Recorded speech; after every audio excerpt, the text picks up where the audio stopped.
Dans un instant, la revue de presse hebdo des idées d'Eugénie Bastier. Bonjour Eugénie. Bonjour Dimitri. Mais d'abord, notre signature Europe 1 du vendredi. Bonjour Catherine Ney. Bonjour Dimitri, bonjour à tous. Votre regard ce matin sur le conflit chez Total Énergie. Alors, un accord a été trouvé cette nuit aux alentours de 3h30. La CFDT, la CFE-CGT, 56% à peu près de la représentation syndicale au niveau du groupe. Toutes deux se disent favorables à la proposition salariale de la direction. 7% de hausse de salaire, des primes de 3 à 6 000 euros en plus.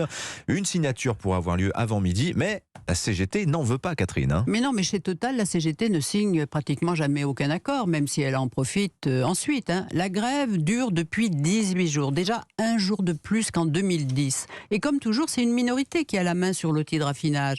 Arrêter la machine demande des connaissances techniques, donc les grévistes ayant des obligations de sécurité restent dans l'entreprise et continuent d'être payés, ce qui veut dire faire grève pour pas cher, quoi.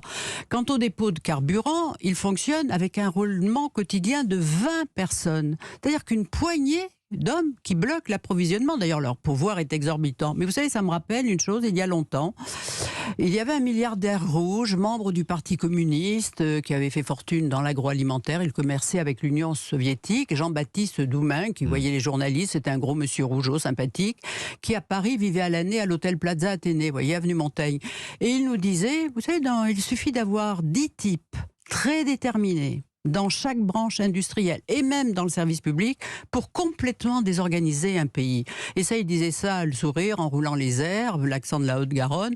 Eh bien, il nous faisait quand même froid dans le dos parce qu'il faisait comprendre à quel point les démocraties sont fragiles. Alors revenons chez Total Énergie. Le blocage risque donc encore de durer quelque temps. Oui, au moins jusqu'à mardi, puisque le mouvement s'est mué en appel à la grève générale. Alors mardi, Philippe Martinez, encore patron de la CGT, lance un appel à la grève nationale, juste pour un jour, nuance. Vous voyez. Alors en principe, la SNCF, la RATP vont y participer, mais voilà que l'inénarrable Sandrine Rousseau, elle appelle à la grève générale.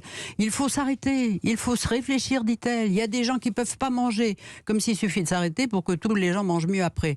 Martinez, lui, refuse le mot grève générale tout de même. Est-ce qu'il peut aller plus loin ? Lui, il préfère, on lui a posé la question, généraliser partout les grèves. Enfin bref, en réalité, il faut comprendre que derrière cette agitation, il y a une guerre des gauches. Dimanche, la NUPES organise à Paris une grande marche contre la vie chère et l'inaction climatique. Toute la gauche sera là, le PC compris, même si Fabien Roussel s'est porté pâle. Mais la FSU, les étudiants de la Fidèle, les lycéens se rendront au cortège. Il y a des intellectuels qui approuvent la démarche. Parmi eux, Madame Annie Ernaux, prix Nobel de littérature, qui soutient l'initiative de Mélenchon.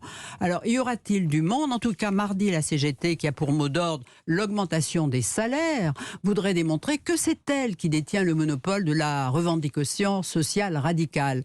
En clair, les Français sont victimes de ce combat de coq. Et qu'est-ce qui vous étonne le plus, Catherine, dans ce mouvement ? Moi, ce qui m'étonne, c'est que quand le gouvernement veut imposer une contrainte aux Français, par exemple comme le port du masque, aussitôt il y a des oppositions, la gauche, qui descendent dans la rue pour dénoncer des méthodes liberticides.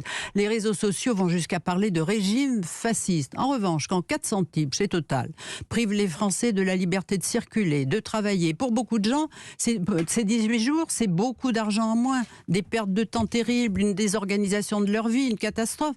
Pour les PME où il n'y a pas de super profit et qui ne pourront certainement pas augmenter les salaires. Eh bien, quand on interroge les gens, ils répondent « Ah, mais touche pas au droit de grève », comme si ces gens qui bloquent leur approvisionnement étaient des héros qui les défendaient alors qu'ils sont juste des enfants gâtés. Rappelons tout de même 5 000 euros par mois, 184 journées de travail par an, un régime de retraite en or, puisqu'on part toujours avant 60 ans, chaque année un intéressement qui rapporte entre 7 et 10 000 euros. Beaucoup de CGTistes participent à l'augmentation du capital des salariés, c'est-à-dire achètent des actions à un prix beaucoup plus bas que les marchés et touchent ensuite des dividendes, on appelle ça des capitalistes, vous voyez. 80% des salariés de la raffinerie de Normandie ont souscrit. Ajouter une carte essence, voilà, discount de 8 centimes par litre, plafonné à 400 euros, c'est vrai, par an. Jugez vous-même. Ah oui, ça donne envie d'aller travailler là-bas. Merci, merci beaucoup Catherine Ney pour votre regard, votre signature. Je vous dis à vendredi prochain. À vendredi.